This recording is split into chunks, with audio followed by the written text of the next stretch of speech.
Have you ever taken a walk in the park and wondered what makes a tree so different from the swing set you play on? Or asked why the family cat seems so alive and playful while your favorite toy car stays still? It's all about a fascinating concept called living and non-living things. Let's imagine an adventure where we are scientists on a quest to discover what makes something living. We set off with our magnifying glass and notebook, looking for clues. Our first stop is the nearby pond. We see ducks quacking, frogs hopping, and the swift silver fish swimming.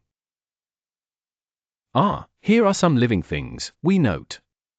But why are they living? Living things are organisms, which means they have life. There are certain characteristics that all living organisms share. First, all living things move, even if it's just a plant growing towards the sunlight. Second, living things grow. Think of how we've grown since we were babies. Next, living things can reproduce, having babies or seeds to make more of themselves.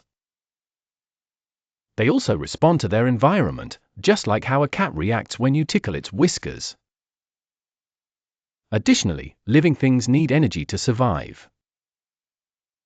Now let's peek at non-living things.